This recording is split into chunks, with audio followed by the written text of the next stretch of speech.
Welcome students. पिछले video में आपने पढ़ा spermatogenesis and structure of human sperm. तो उसके बाद मैंने आपको कराया female reproductive system, structure of ovary और ओवरी के अंदर ग्रोथ ऑफ फॉलिकल। तो फॉलिकल के अंदर किसका डेवलपमेंट होता है? फॉलिकल किस लिए बनती है? For a special process called oogenesis, that is formation of ovum or a female gamete। तो चलिए आज मैं आपको कराती हूँ process of oogenesis। oogenesis is formation of ovum or which is haploid, a female gamete। चलिए, तो oogenesis कहाँ पर होती है? सबसे पहले oogenesis कहाँ होती है? oogenesis जो है it starts in the, कहाँ पे स्टार्ट होगी oogenesis? This is a very special process. It completes within 3 steps। 3 बार रुक रुक कर ये प्रोसेस होती है। पहली स्टेज कहाँ होती है? फीटल लाइफ में, when female is not born at 25-week old fetus। मैंने आपको बताया था ना कि फीमेल की बॉडी में जब फीमेल फीटस मदर की वूम में 25 इयर्स ओल्ड है तभी फॉलिकल की ग्रोथ हो जाती है। और फॉलिकल के अंदर, फॉलिकल कहाँ से बनती हैं? एक्चुअली ये जर्मिनल एपिथेलियम लेयर जो है फॉलिकल्स बनाती हैं। और फॉलिकल के अंदर क्या प्रेजेंट होता है? व्हाट? Primary oocyte। ठीक है, तो कौन से स्टेज में? हमारी एम्ब्रियोनिक स्टेज में। दिस स्टार्ट्स, कब स्टार्ट होगी? It when does it initiate? At embryonic stage. पहले तो मैं ये क्लियर कर दूं आपको कौन से स्टेज में स्टार्ट होगी। एम्ब्रियोनिक स्टेज और एम्ब्रियोनिक लाइफ, और उसकी कितनी एज है? 25 वीक फीटस। ठीक है, सेकेंड स्टेज में यहाँ पे स्टार्ट होगी, there it stops. I let you know कौन से स्टेज में आके स्टॉप होगी।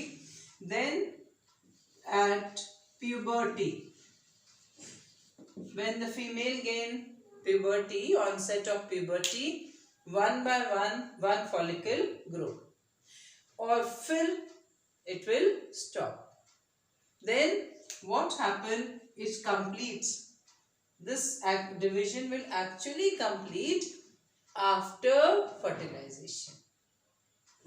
अगर इसको स्पर्म अप्रोच करेगा तो ये प्रोसेस कंप्लीट होगी, नहीं तो this division remains incomplete and it remains suspended at metaphase 2।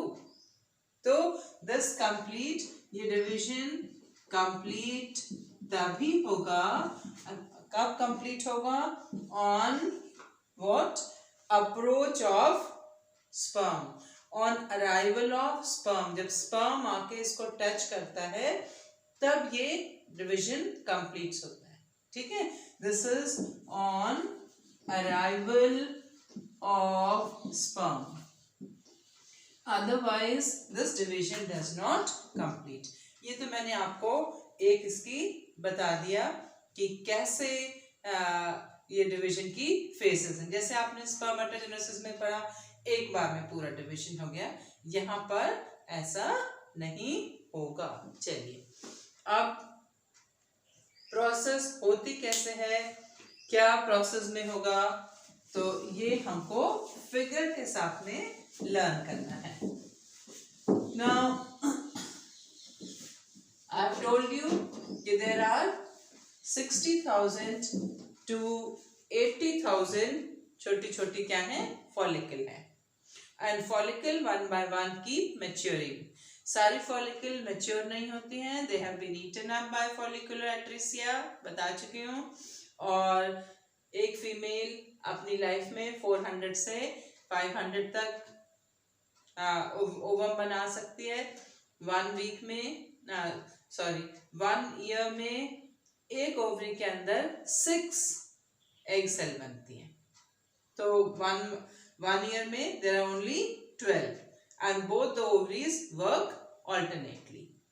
ठीक है, इस बार ये ओवरी काम करेगी left and next month the next ovary will function.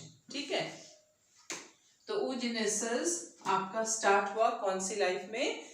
It starts what? At fetal life.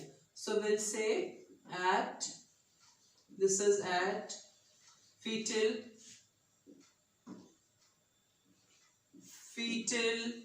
life. कौन सी एज में? 25 वीक ओल्ड आपका फीटस है। तो oogoneum, दिस इज oogoneum, ठीक है। oogoneum की प्लॉइडी क्या होगी? 2n. It undergoes with cell division? Mitosis. ठीक है, सबसे पहले तो माइटोसिस होगा and you will have number of oogoneum. ये आपके oogoneum है, ठीक है, number of oogoneum। और इसको आपने क्या कहा? This is primary oocyte, ये है आपके प्राइमरी oocyte। ठीक है, अब अभी फीटल लाइफ ही चल रही है। Now still which life is going on? Fetal life. अभी फीटल लाइफ में ही this is what fetal life is going on. ठीक है, अब फीटल लाइफ में ही here first meiosis division start, division start हो जाएगा। यहाँ पे at this stage I'll make a mention meiosis 1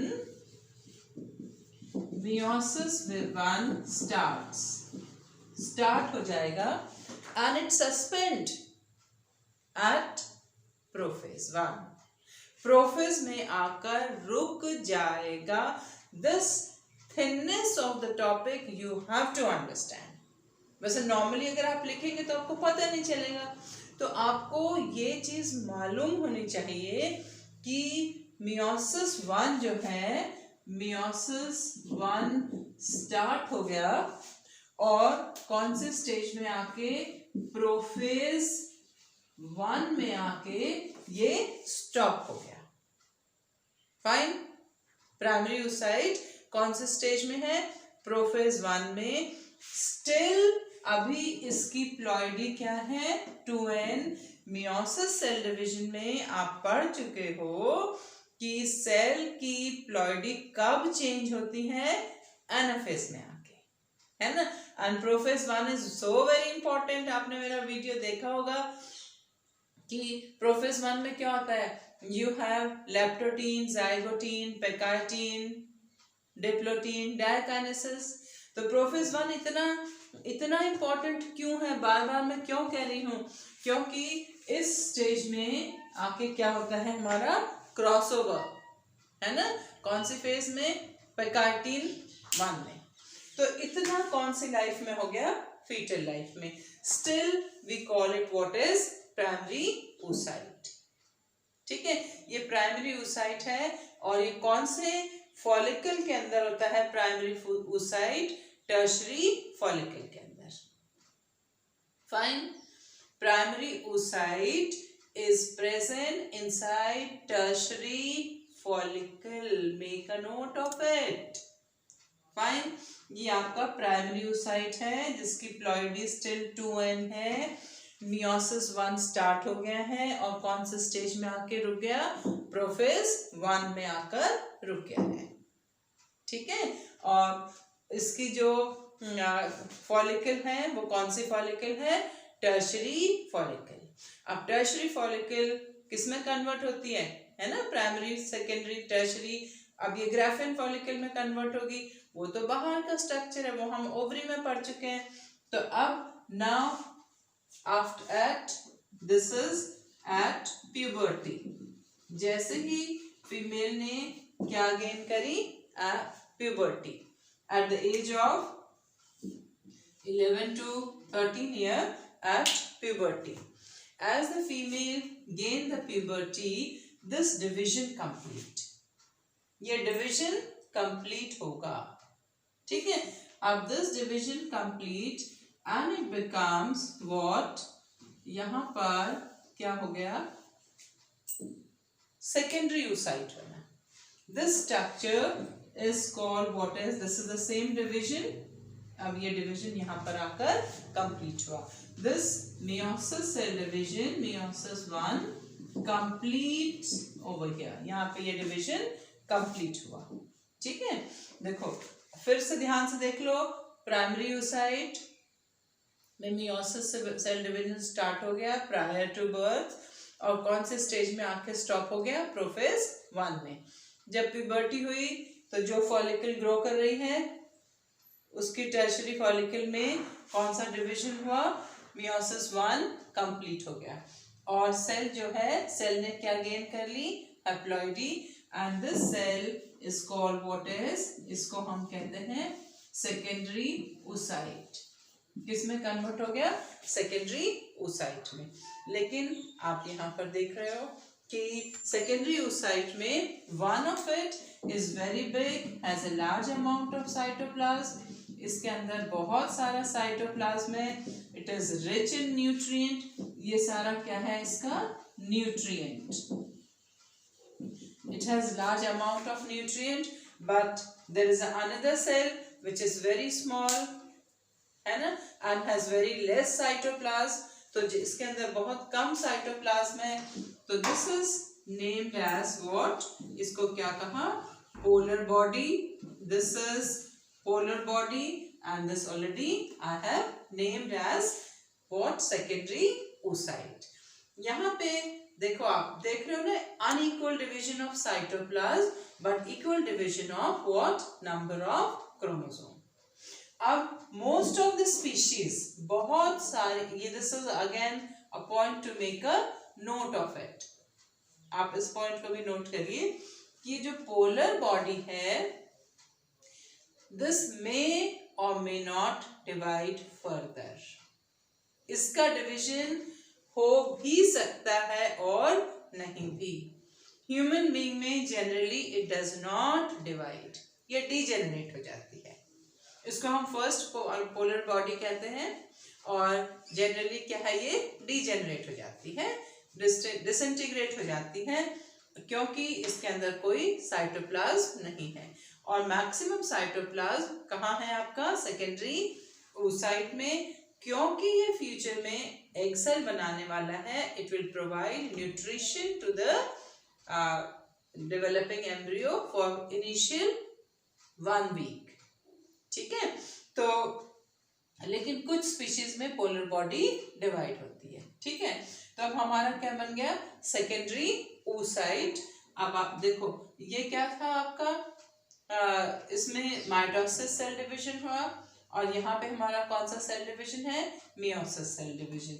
अब जब मियोसिस 1 हुआ है तो meiosis 2 has to be there. Meiosis 2 को, इसको हम क्या कहते हैं, this phase is called which phase, growth phase. देखो इस वाली फेज को हमने क्या कहा, दिस इज मल्टीप्लिकेशन, ये है आपकी मल्टीप्लिकेशन फेज। दिस फेज, यहाँ पे इट गेन साइज ऑल्सो, थोड़ा इसका साइज भी बड़ा हो जाता है, इसको हम कहते हैं दिस इज ग्रोथ फेज। आप इसको ग्रोथ फेज भी कह सकते हो, because it collects cytoplasm also, and this is called which phase, the maturation phase। जो last phase हम पढ़ रहे हैं, this is what, maturation phase। कौन सी phase है ये, maturation phase है। अच्छा, अब क्या होने वाला है, this अगर ये division होगा तो it will form 2 polar bodies। ये हमारी फर्स्ट पोलर बॉडी है, and then you have other polar bodies.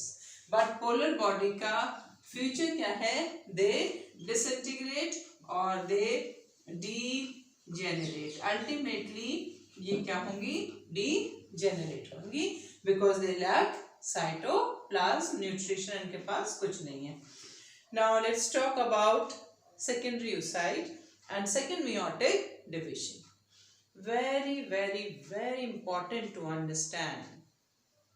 देखो क्या होगा कि ये secondary oocyte will undergo which cell division. अब इसमें कौन सा सेल डिविजन होने वाला है? This is meiosis. The cell division will be what? Meiosis 2. Meiosis 2 हम इसको नॉर्मली ऐसे लिखते हैं, meiosis 2. Meiosis 2 will start, but it will, देखो अगर इसको किसने, स्पर्म ने क्या करा, अप्रोच करा. मैं इसको यहाँ पर रब करके आपको थोड़ा और अच्छे से समझाना चाहती हूँ. This is it will undergo, next will be what, I'll write it here this side. इस पॉइंट को आपको बहुत अच्छे से समझना है. This is meiosis 2. ठीक है, ये भी meiosis 2 है, यहाँ भी meiosis 2. If the sperm, अगर कंडीशन है, ठीक है, now this meiosis cell, theoretically इसको क्या होना है, theoretically if I write, तो it has to divide into one ovum and another polar body. Theoretically it has to be like this. Theoretically आप ऐसे लिख सकते हैं, and to this you call what is ovum. ये आपका ovum, or you can also say, you also call what is, this is egg cell. अब female gamete आप इसको कह सकते हैं. This is which cell division, meiosis 2. लेकिन practically क्या होता है, थ्योरेटिकली आप ऐसे डायग्राम बनाएंगे, बिल्कुल सही है, बट ये पॉइंट आपको बहुत जरूरी है समझना. This meiosis 2 will only, meiosis 2 जो है यहाँ पर आकर कौन सी फेज में, मेटाफेज सेकेंड में आके, मेटाफेज 2 में आके स्टॉप कर जाता है. ये डिवीजन कंप्लीट नहीं होता. If I right it here, यहाँ पर न्यूक्लियस की कंडीशन क्या रहती है, आपको पता है कि मेटाफेज न्यूक्लियस में chromosomes are present at the equator and there is a presence of what, spindle fiber. और ये मैंने इसको एक डायरेक्शन में क्यों बनाया है, because it has large amount of cytoplasm. Entire cytoplasm is on one side और न्यूक्लियस एक साइड. अभी न्यूक्लियस देखो कौन से स्टेज में है, मेटाफेज 2 में. दिस डिविजन सस्पेंड, यहाँ पे आके रुक जाता है. What is the reason for that? मैंने बताया ना कि theoretically अगर आप लिखेंगे तो यहाँ पे ये n, but actually what happened, the division stops at metaphyse 2. Why? This division will only complete, मैंने बताया था ना 3 स्टेजेस में होता है. कब स्टार्ट हुआ, एम्ब्रियोनिक स्टेज में, फिर प्रोफेज 1 में आके स्टॉप हो गया, फिर प्यूबर्टी में स्टार्ट हुआ और कौन से स्टेज में आके स्टॉप हो गया, कौन से स्टेज में, मेटाफेज 2 में. अब ये कब कंप्लीट होगा, if the sperm comes and approach, अगर यहाँ पर आके स्पर्म ने इसको अप्रोच करा, then this division will complete. Otherwise this division will not complete. There is a reason behind it, because once the nuclear membrane is formed, एक बार अगर nuclear membrane बन गई तो जो sperm के क्रोमोसोम है, they cannot enter for syngamy, है ना. इसलिए इसको कौन से स्टेज में आके रुक जाता है, ये मेटाफेज। मेटाफेज के बाद कौन सी स्टेज आती है हमारी, anaphase, and anaphase is a shortest phase of the division. और उसके बाद इमीडिएटली कौन सी फेज आ जाएगी, telophase, and telophase is recognised by reappearance of nuclear membrane, है ना। टेलोफेज के बाद हमारी न्यूक्लियर मेम्ब्रेन टेलोफेज में न्यूक्लियर मेम्ब्रेन बन जाएगी। तो अगर एक बार न्यूक्लियर मेम्ब्रेन बन गई तो स्पर्म के न्यूक्लियस, इसका स्पर्म का जो न्यूक्लियस या आप कह दो क्रोमोसोम एंटर नहीं कर सकते, ठीक है। So this division stop at this stage, fine, okay. ये तो हमने बात करी किसकी, process of oogenesis। Ultimately what structure is form, ovum बन गया, ठीक है। आप अपने एग्जाम में इसको ऐसा ना लिखकर इस डिवीजन को, ये मैंने आपको सिर्फ समझाने के लिए बताया, आप इसको कैसे लिख सकते हैं, you can write it this way, you can make a note here. आपको जब oogenesis एग्जाम में आएगा तो आप इसको ऐसे करके the entire cytoplasm goes over here, then you can write it ovum, आप इसको ovum लिखिए, और you can write it egg cell, आप इसको ऐसे लिखिए, and here you make a note. The division stops at this stage. ये बताना जरूरी है to understand the concept. Fine. तो हमने oogenesis पढ़ा, अब हमारे पास क्या आ गया है, egg. What is this? And this ovum is present inside what? Graphian follicle. Process कहाँ से स्टार्ट हुई थी हमारी, टर्शरी फॉलिकल में। प्राइमरी से जब टर्शरी, सेकेंडरी और टर्शरी बना था, तब डिवीजन जब टर्शरी थी तब then it has started. Now this structure is present inside, किसके अंदर है, ग्राफियन फॉलिकल के अंदर, ठीक है। तो आप what is a structure of a mature ovum, एक mature ovum का क्या स्ट्रक्चर होता है। दिस इज वेरी सिंपल, बहुत छोटा सा एक ये टॉपिक है, और आपको अंडरस्टैंड इसलिए करना है क्योंकि आपको फर्टिलाइजेशन में इसकी जरूरत होगी, ठीक है। तो चलिए, अब अगर हम एक एग सेल का स्ट्रक्चर बनाएं, सिंपल स्ट्रक्चर, बहुत simple, this is what structure of ovum और egg, it has a nucleus, और मैं बनाऊंगी न्यूक्लियस कौन सी स्टेज का, metaphase 2।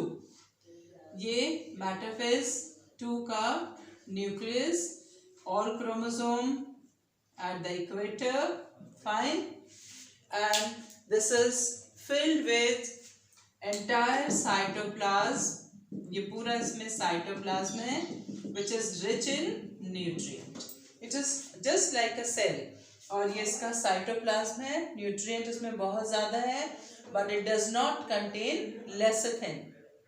Human egg is a lecithin, lecithin आप जानते होंगे। तो दिस इज दिस मेम्ब्रेन, जो इसकी ये मेम्ब्रेन है, this is plasma membrane, plasma membrane, क्योंकि हर सेल के अराउंड कौन सी मेम्ब्रेन होती है हमारी, plasma membrane. Then after the plasma membrane there is another membrane, ये दिस मेम्ब्रेन इज कॉल्ड, ये जो आपकी मेम्ब्रेन है, this membrane, this is what, perivitelline space. इसको मैंने थोड़ा स्पेसिफाई करके आपके लिए बना दिया है। This is what, perivitelline. ये क्या है, this is perivitelline, perivitelline space क्या है, this is perivitelline space. Then you have another layer, आपकी एक थिक सी लेयर है जिसको आप क्या कहते हैं, ये एक थिक सी layer which is very important, और इस लेयर को हम कहते हैं zona pellucida, which is made up of glycoprotein. ये क्या है? Zona pellucida is made up of what? Glycoprotein. ये आ गई आपकी जोना pellucida, which is made up of glycoprotein. किससे मिलके बनी है? ग्लाइकोप्रोटीन. ये सिक्रीशन होता है किसका? ग्रैन्युलोसा सेल्स का. It is formed by secretion of granulosa cells. और ग्रैन्युलोसा सेल्स कहाँ से आती हैं आपकी? Germinal epithelium. और आउटर मोस्ट लेयर क्या है इसकी? इसमें बहुत सारी इसके अराउंड क्या प्रेजेंट हैं? सेल्स हैं. And these cells are nothing but we call them what is? Corona radiata. Corona आप जानते हैं ना कि सन के अराउंड जो एक ब्राइट रिंग लाइक स्ट्रक्चर है, that is corona. So this is what, ये वाली जो आपकी लेयर है, दिस इज कोरोना रेडिएटा है. एंड कोरोना रेडिएटा की सेल्स जो हैं they are attached to each other by a cementing substance. इसके बीच में क्या प्रेजेंट है? एक सीमेंटिंग सब्सटेंस प्रेजेंट है. And this cementing substance is nothing but hyaluronic acid. इसको हम पढ़ेंगे आगे. They are all binded with each other, और इसको हम कहते हैं this is hyaluronic acid. Now this is a structure of a mature, किसका structure है? Structure of a mature ovum. This is the structure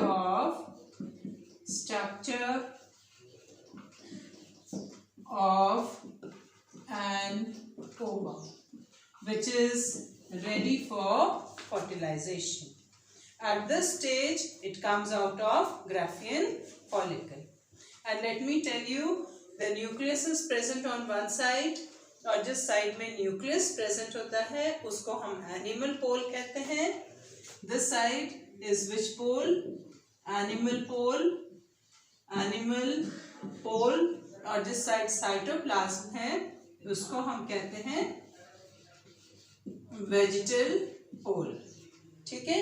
and this is ready for fertilization, और ये एक मैच्योर ओवम है. फाइन. नाउ स्ट्रक्चर आपने पढ़ लिया. अब आप डिफरेंशिएट करें किसमें? Spermatogenesis and oogenesis. Spermatogenesis a single step process है. oogenesis स्टेप वाइज होता है. स्पर्मेटोजेनेसिस में one spermatogonium forms 4 spermatids which later convert into sperm, and here only one ovum is produced. तो आप डिफरेंस करिए और मेरे वीडियो को लाइक, शेयर एंड सब्सक्राइब करिए. Thank you and have a nice time.